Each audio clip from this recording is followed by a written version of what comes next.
Welcome to the first APARC Southeast Asia program event of the academic year, and we're very fortunate to have Meredith Weiss with us here today, the LKC NUS fellow here for the quarter. Professor Weiss has a long history of engagement with Southeast Asia, and particularly on electoral politics, political activism, electoral patronage, that she's going to talk about today, and so forth. So she is professor of political science in the Rockefeller College of Public Affairs and Policy at SUNY Albany.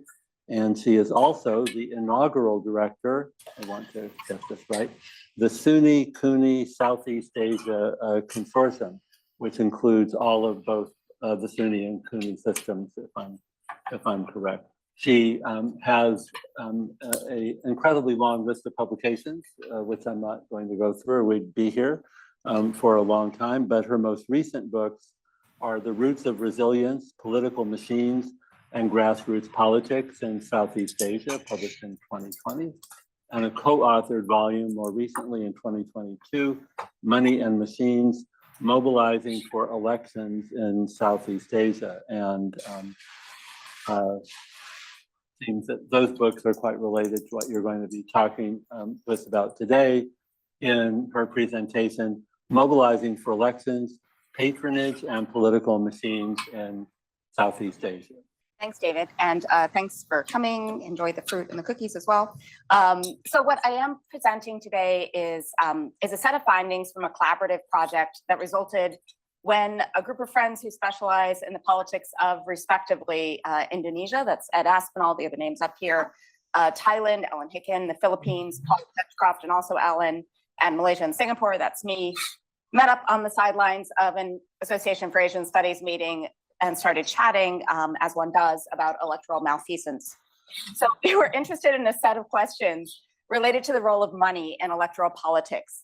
Everything from pork barreling and patronage to vote buying, which can be anything from sacks of rice to school uniforms to just straight out cash payments as these kids in the Philippines are preparing, to paving a local road or sprucing up a mosque. It's all sorts of things. And we were curious about the paths and processes through which those payments might translate into votes.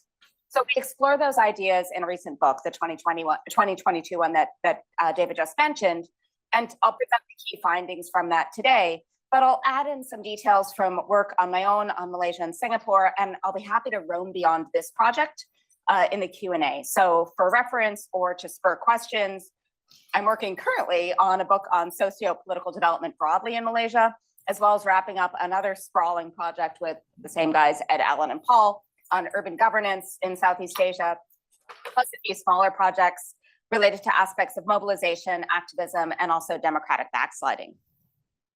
So our interest in this set of activities and relationships was in the context of a recent renaissance in the study of so-called money politics, or clientelism and patronage, concepts that we disarticulate in our analysis as referring respectively to concrete items, sometimes even actual sacks of concrete, and to human networks. We were particularly interested in the strategies that candidates and parties use to appeal to voters and how those vary by characteristics of the electoral contest or office, location across or within countries, and over time. So we designed what seems in retrospect a really absurdly massive multi-country, multi-year, multi-method collaborative project, and I'll tell you more about that in a moment. So 5 overarching questions guided our research. The first 4 are broadly descriptive. So what distinguishes the forms of patronage that candidates, parties, and campaigners deliver to voters and other supporters? Through what sort of political networks do they distribute that patronage? To what extent do specific types of political networks tend to be associated with particular forms of patronage? How do these distinctive patterns of patronage politics actually work? How and to what extent do they influence votes? Those questions were really to identify general patterns and explain how they operate. That descriptive work we consider to be a major contribution of the book and necessary for our comparative analysis. But our 5th and final question focuses our attention on analysis and causation. So what explains the patterns we observe both within and across countries? And answering that question We explore both why certain types of networks and patronage tend to occur in certain countries or regions, but not others, and why they tend to align. To that end, we launched into a series of studies in connection with national and local elections in Malaysia, Indonesia, and the Philippines as our primary cases, with Thailand, Singapore, and Timor-Leste as secondary cases. Thailand was initially supposed to be part of the study. We had this really nice lineup of 2013, 14, 15, 16 elections, but the 2014 coup knocked it out of the plan. We also had a smaller scale focus on additional elections, so Malaysian state elections in 2018, a series of Indonesian pilkada or local elections, and the 2019 general election there, the Philippine 2013 midterms, and a few sort of smaller studies beyond that. So what did we do? The centerpiece was a large-scale ethnographic effort. In each country, we trained a team of about 50 or 60 local field researchers, predominantly graduate students and faculty, who we distributed throughout the country. They all spent between 2 and 4 weeks in the field prior to elections and, where possible, on election day itself. They interviewed candidates and campaign staff. They shadowed candidates. They attended campaign events. They collected photos and swag. And altogether, across the 3 core countries, these researchers conducted over 3,000 interviews. They produced thousands of pages of interview notes, event reports, campaign analyses, and more. We also traveled, the 4 of us, through each of the countries, conducting further interviews and observing. Plus, we drew upon our own interviews as well as focus group discussions from after the election. Complementing that extensive ethnography, as one of our reviewers called it, were national voter surveys, which each included a set of survey experiments, as well as local broker and voter surveys in Indonesia and the Philippines. We got lists of brokers and the voters that they were targeting from candidates. We surveyed the brokers and a sample of voters in those areas. And the core of that work for Indonesia, we published in a separate article in World Politics. So we ended up producing a lot from this study. We had a lot of authors to work with. We had 6 edited books focused on individual countries, in addition to this co-authored capstone volume, dozens of articles, several PhD dissertations, follow-on books, including one of my own I'll touch on shortly. And then we've had a whole lot of ongoing collaborations, including several researchers from that project who are now part of our local governance research team. So some of the contributions we hope the book makes are to show how patterns of patronage and the networks through which they flow are mutually constitutive, to analyze how state building, party development, and political institutions combine in different ways to produce coherent, self-sustaining patterns and systems for patronage, to challenge our understanding of the meaning of and motives behind clientelism, to distinguish among types of patronage, to explore the ways in which patronage politics interacts with identity and group politics, and to explore how and why the patterns of patronage politics we see vary within countries. But I'll just focus on some highlights today. So I won't go into this in detail, but basically we ground our explanation in historical institutionalism. The 3 countries on which we focus differ fairly starkly in dimensions ranging from how relatively captured or insulated the bureaucracy is, the character of the political system and the party system, to electoral rules and what sort of coordination or other strategy those recommend. And I won't read this quickly, but if you have questions on this, I'll answer those later happily. Okay.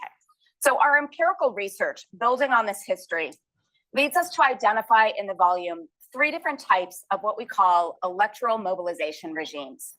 Each combines distinct patterns of voter mobilization networks with distinct patterns of patronage.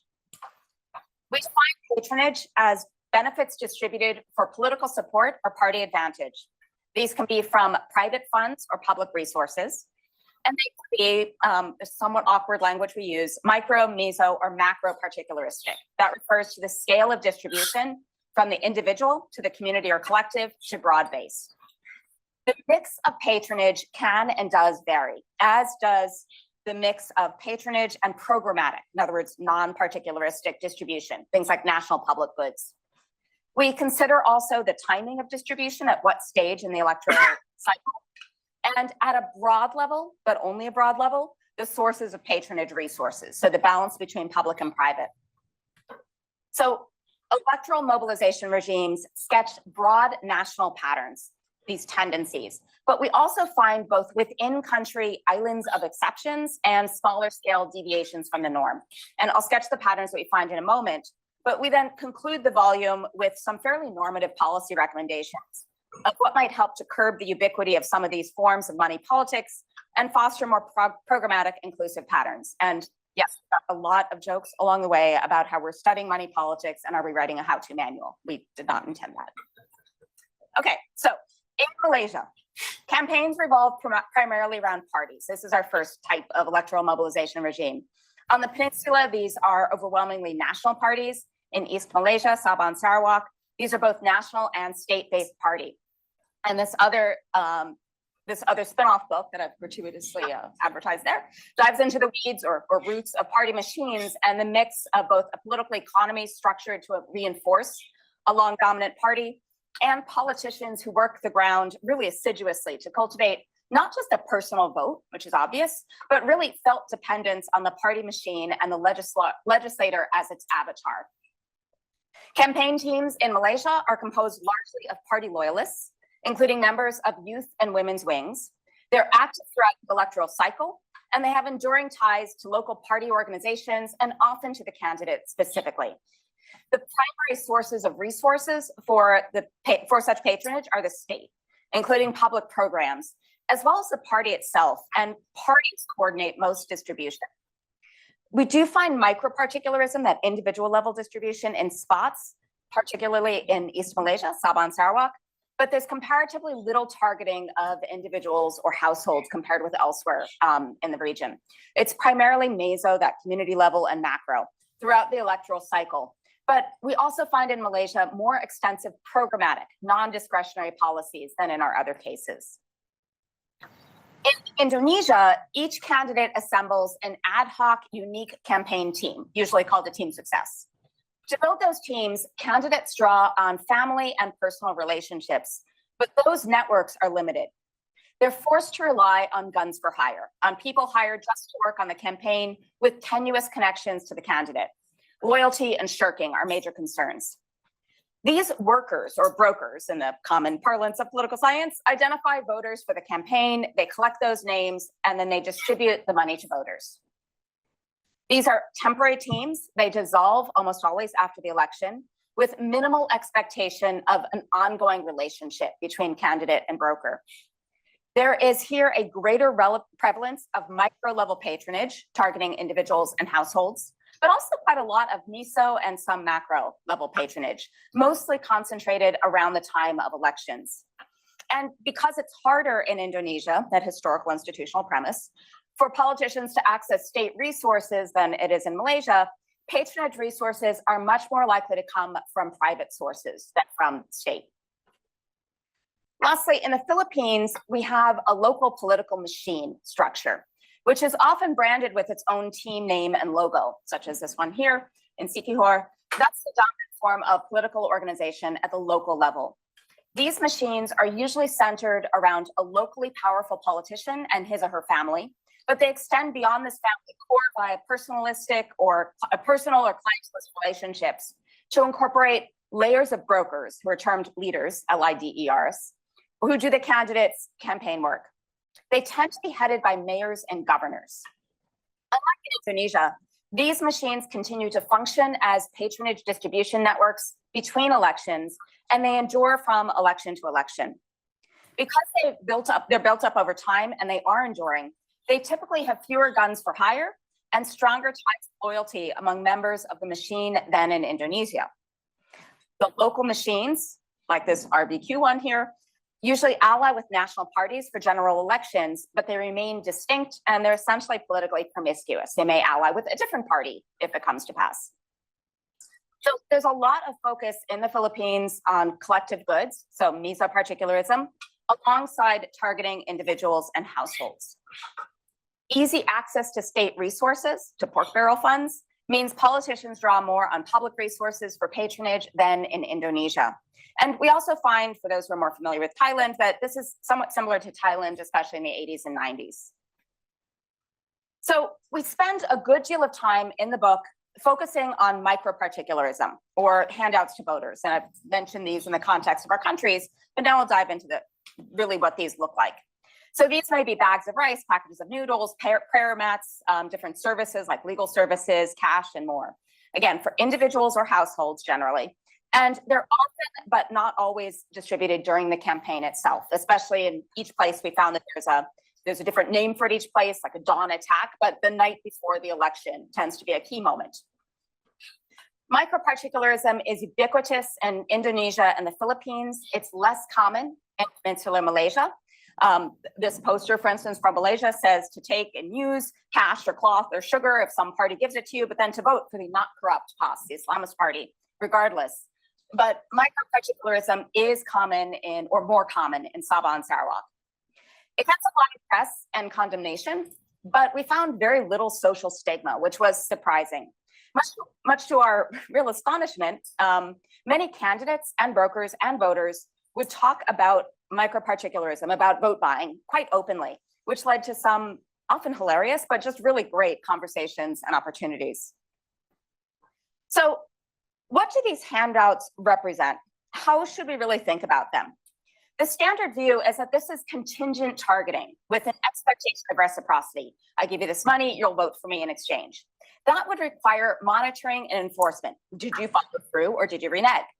So the three general types that we see in the literature are vote buying, which is targeting undecided voters. I give you money, you vote for me. Turnout buying, which is targeting your core supporters to show up to vote. And abstention buying, which is targeting opponents' voters not to vote. We did see some of that, but much less of any of those than we had anticipated. We argue that much of the behavior that scholars and commentators treat as contingency-based clientelism is in fact not at all contingent, no expectation of that at all. Instead, when candidates distribute such patronage, they're frequently engaging in what we term credibility buying, turf protection, or brand building. So this is primarily non-contingent strategies that are common, rational, and viable. So the first is brand building. This is non-targeted distribution meant to increase name recognition and signal generosity. These efforts are not targeted or discriminatory. Everyone at the campaign rally gets a free meal. Everyone along the road gets a t-shirt. Everyone in the neighborhood gets a bottle of water with the candidate's name and face pasted on it. There is no real expectation on the part of the candidate that the recipients of these handouts will vote for them, nor do the recipients feel any particular moral or social or cultural obligation to reciprocate. The goal, instead, is really to build the candidate's brand by distributing these types of handouts as widely as possible. In this way, brand building looks more like a special form of political advertising than like a targeted contingent handout. So the next type of premise that we find is what we term credibility buying. This is targeting presumed supporters to signal viability as a candidate, that they are sincere and credible. We can see payments as an entry ticket or the price of admission. If you don't buy votes, you lose. Where other candidates are distributing largesse, not doing so can be fatal. So brokers and voters will judge candidates who fail to distribute funds as not serious contenders. Those candidates will find it difficult to recruit reliable brokers. The brokers they do recruit will be more likely to shirk, and voters will be likely to dismiss the candidate altogether. So in effect, candidates find themselves trapped in a prisoner's dilemma. Choosing to be the only candidate not to distribute money ensures the suckers pay off. They're going to lose. The third motive we find is turf protection. The presumption in much of the literature on clientelism is that these relationships are relatively stable and binding over time. But we found that even so-called loyalists are actually quite fickle and prone to defection, notwithstanding ongoing clientelist relationships. Candidate after candidate expressed that same sentiment in our interviews. Even loyalists will defect for the right price. So turf protection means targeting presumed supporters to hedge against defection or defending presumed supporters from poaching by rivals in an environment of weak attachment to parties.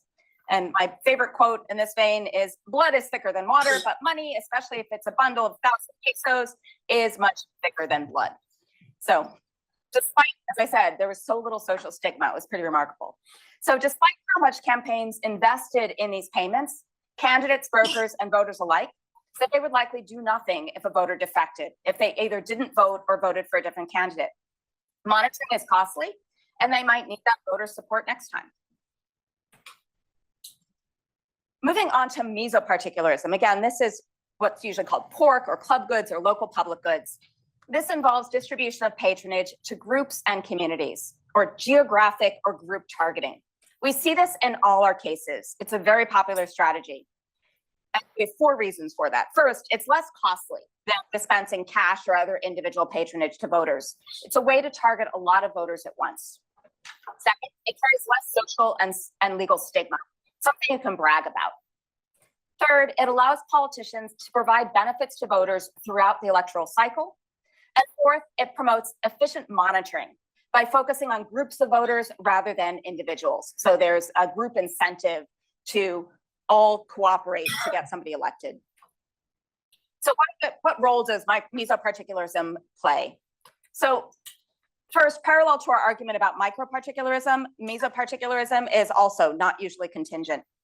As with electoral handouts, candidates allocate collective goods as a form of brand buying, brand building, credibility buying, or turf protection. Second, we argue that it's only plausibly contingent where there are representatives who can speak authoritatively for a community or a social network. Candidates then distribute collective patronage, banking on the capacity of that group representative to be an effective broker, to deliver the promised block of votes from their network in exchange for the gift. But we found that such confidence is frequently misplaced. It still happens, but it's just usually wrong. There are fewer and fewer reliable vote banks in any of these 3 countries. You need to have group cohesion and a clear social hierarchy for that to work. And vote banks, this block vote, has eroded as a result of development and modernization across the 3 countries.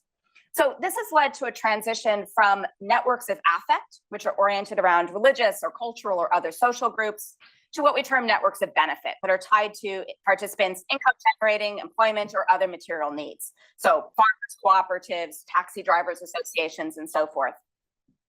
And those networks increasingly rely on government officials, particularly at the local level, to channel access or benefits. So for instance, mayors or barangay captains in the Philippines. Those officials then serve also to mobilize voters, yet they can't, again, really command a block of votes.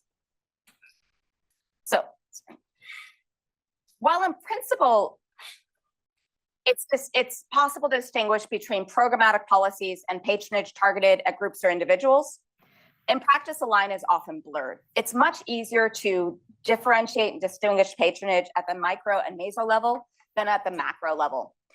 That's because parties and candidates aggressively and creatively work to hijack or co-opt programmatic policies in a bid to turn them into or to make them look like more targetable and contingent benefits. We call the hijacking of ostensibly programmatic policies in an effort to transform them into patronage macroparticularism. The goal of programmatic hijacking is to spin the benefits of a given programmatic policy to the advantage of a particular party or politician. Even when allocation decisions really are centralized and neutral, politicians assiduously work to make them seem contingent on their personal or partisan intervention and discretion. So you might think of a continuum from fully particularistic to fully programmatic policies. And here we approach the latter end of that continuum, where the extent of actual discretion, how much say a politician actually has and who gets benefits, tapers off. But enterprising politicians pretend otherwise. As a result, from the voter's perspective, a programmatic policy appears particularistic or partisan, when in reality, it may not be so. So there's imputed contingency. As a candidate, you work to convince voters that the provision of a benefit is contingent in some way on your action, and your action is contingent on their vote. We identify 3 forms of this hijacking that are distinguished by the degree and type of discretion exercised at the point of distribution. The first is credit claiming, when politicians and parties alter the characteristics or the appearance of a programmatic initiative by attempting to claim credit for providing a particular benefit to a particular beneficiary. So it's not just that they claim to have been instrumental in its passage. That's the basic stuff of politicking. So for instance, Malaysian politicians, until there was a pushback from the integrity body against this, they required that constituents collect checks for an unconditional cash transfer program called BRIM from their party office or from legislators themselves. So it would appear to be through their intervention that voters who met means testing criteria got their payment. The second is facilitation. This involves connecting individuals or groups of voters with resources that they're qualified for, but which they may have some trouble accessing. There is some value added here. It's a form of constituency service, as when a politician or their team helps citizens to apply for welfare benefits. Singaporean politicians in particular excel at this. This is the real bread and butter of the Meet the People sessions that every politician in Singapore now holds. The third is morsalization. This involves the carving up of public projects or programs so they are produced and distributed according to political rather than economic or programmatic criteria. This turns a programmatic good into a micro or mesoparticularism. There is actual discretion involved. So transforming education funding into scholarships to be handed out by politicians was the most common form we found of this. And politicians, for instance, in the Philippines, will say that this is what gets the most loyalty. So just briefly, how do these play out across our cases? In Malaysia, where parties have been relatively strong and the ruling coalition has had unfettered access to the state, hijacking has taken the form of party-focused credit claiming, which favors the ruling party, and facilitation, in which both government and opposition politicians engage. And we see both in Singapore as well. By contrast, in Indonesia, where parties are weak and legislators have more limited discretion over the distribution of state resources, opportunities to credit claim are more limited, though Indonesian politicians still try to do so. Well, they're also working where they can to facilitate access to state-provided benefits, for instance, a health insurance scheme after it was introduced. There's not a lot of morsalization. With weak national parties, strong local political machines, and abundant discretion to influence the provision of public benefits, candidates in the Philippines are much more likely to morselize programmatic benefits while also engaging in personal and machine-focused credit claiming and facilitation. Okay, so it's important to note that we are not saying that patronage politics is the only thing that matters in elections or the only tool that candidates have at their disposal. It's part of a much bigger picture. In particular, patronage and clientelism are generally less effective as mobilization strategies at the national level. They're too expensive and they build resentment. But also, broader or different appeals may matter at least as much, which shouldn't be terribly surprising. So programmatic policies, as for better municipal services, those can win a lot of votes. Normative claims, especially ideological or religious ones, also win a lot of support.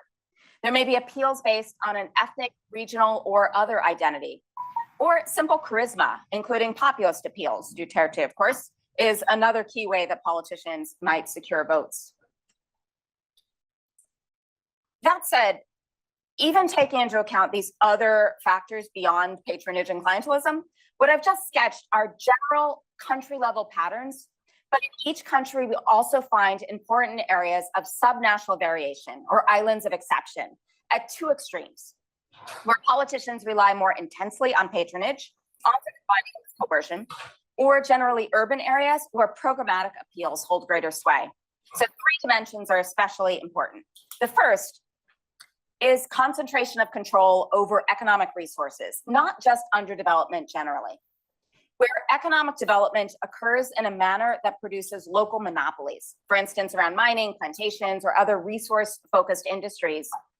It tends to empower politically the economic elites who control the industry without strengthening the mass of voters. So a frequent result is forms of local bossism and elite political capture, which leads then to reinforcement of clientelism and also a greater tendency toward coercion. So it's fundamentally a political economy argument. Second, we have the capacity of local state institutions. In regions where state institutions are relatively well developed, especially where the state's central organization is effective and sufficiently autonomous that it can tamp down local bosses and strongmen, and where its monopoly over coercion is relatively secure, politicians will have limited ability or impetus to reach beyond programmatic and clientelistic strategies toward coercion. Where the state is weak, in contrast, programmatic politics is not possible or credible, and patronage may go hand in hand with coercion. For instance, if local bosses supplement or enforce handouts or club good strategies with intimidation or thuggery. And third, the relative autonomy and egalitarianism of local social networks matters. So where local leaders are sufficiently powerful to direct the political behavior of their subordinates without having to offer an immediate benefit in exchange, they're frequently incorporated into local political networks in ways that don't require them to share the benefits directly with their clients. So the critical issue here is the relative density of civil society and the extent to which local community members choose among networks or are tied to a single option, where the relationship with leaders is more obligatory than voluntary. Clients have little leverage to ensure patrons distribute the benefits of clientelistic exchange widely. Regions that are marked by relative economic underdevelopment, natural resource endowments, state weakness, and strong and hierarchical social networks give rise to patterns that are more intensely clientelistic and also often incorporate a greater degree of coercion. We find these in Sabah and Sarawak in Malaysia, in Mindanao in the Philippines, and Papua in Indonesia, for instance. Now, by contrast, regions with relatively developed and diversified local economies, robust state capacity, and both dense and egalitarian local civil societies offer more fertile ground for alternatives to patronage politics. In particular, across our cases, we find that large, diverse cities tend to be the engines of new forms of programmatic politics. So places like Surabaya in Indonesia and Naga City in the Philippines. Our framework sadly can't explain everything. So for instance, as I mentioned, there was a coup in Thailand. We can't explain that. So what do we not explain? There are other aspects of money politics to explore. We only touch on financing and the sources of patronage. But beyond that, our goal is to present a framework and a method that can be widely used. But our three electoral mobilization regimes are neither unique nor collectively exhaustive. Other countries may fit some patterns or may suggest additional patterns. We're okay with that. Our goal is to present this framework, this method, and hopefully others will pick it up. We do see parallels and echoes of the three types we identify, though. So we find party-based machines or regimes in Singapore, in Timor-Leste, in Japan, in Turkey, in Mexico. We see local machines also, at least in parts of Thailand. And we see these ad hoc teams in Peru, in Papua New Guinea, and in the Solomon Islands, for instance. There are also normative implications to what we examine. So is what we detail, these forms of patronage, these clientelist networks, is that really a bad thing? Patronage rarely changes outcomes of elections. It redistributes resources to voters who may otherwise get pretty much nothing from the state. And there's very little evidence in these cases of what Susan Stokes called perverse accountability, or politicians holding voters accountable for voting for them. Nonetheless, these patterns we find lead to inefficiency and poor governance, and may contribute to distrust and cynicism among voters. They may incentivize politicians to keep the state weak in order to keep themselves useful, and they're costly, and those costs have to be recouped, which raises the specter of capture and corruption. In terms of policy remedies, we tried really hard on this, but there are no quick fixes, sadly. Reforms are difficult in practice and potentially counterproductive as implemented. They may produce unintended consequences, but there are possibilities. So first, obviously, electoral reform, working to strengthen parties and giving incentives for programmatic appeals. Second, reducing vulnerability seems to help. So Thailand's 30-baht healthcare scheme or the Bolsa Familia in Brazil would be steps in that direction. Third, bureaucratic reform or reducing discretion. So removing politicians as intermediaries would obviously help. We do find that anti-vote buying campaigns are generally not effective. There's just too little social stigma involved. Then these campaigns tend to smack of elitism and a patronizing attitude to poor voters. So if only they were better informed, they would not take the money. If they were more like us, they would vote the way we do. That's not helpful, shockingly. So before we had finished with this project, we realized that we wanted to continue to press more deeply into dimensions that are hard to examine and we think are under-examined. So that led us to this new project, no longer new, that I mentioned before and that we're now currently wrapping up, on local governance regimes in Indonesia, Malaysia, the Philippines, and Thailand, And I'm mentioning this partly because this is sort of our outgrowth of our finding of these islands of exceptions, the positive one, but also in cases of interest, I'm more than happy to answer questions. So looking at subnational politics, and especially the local level, brings us to a focus on cities, and within cities, differently situated neighborhoods. For Southeast Asia as a whole, we're now over 50% urban. The highest, apart from Singapore, is Malaysia's almost 80% urban. Other parts, the Philippines and Indonesia, it's lower, but it's still, these are rapidly and tremendously urbanizing societies. So this is an understudied and very important level to look at. We develop a cross-national as well as within national comparison, again, with a depth that's not generally feasible except collaboratively, and all the more so when we wanted to draw on and develop hyper-local knowledge. So we're working this time with a team, not of 200 luckily, but about 20 core researchers all in country. So the factors we're looking at is whether local officials are elected or appointed, how competitive that election or selection is, what sort of avenues there are for citizen input into policymaking, and vertical integration or local autonomy. So in other words, what city authorities actually have the authority to do. We're looking beyond formal politics to get a more complete and nuanced sense of what combinations of structure and agency yield good or bad policy outcomes. So we're looking at the delivery of specific public goods and services to assess that. So we're focusing on healthcare, roads and transportation, and water and sewage. And despite the unfortunate COVID interruption, our researchers have had about 2.5 years worth of interviews, observation, data collection, and focus group discussions in each of 17, well, kind of 17 and a half issues, with Penang as a partial additional case, following a very structured program supplemented by interviews, again, that the 4 PIs have done and on targeted surveys.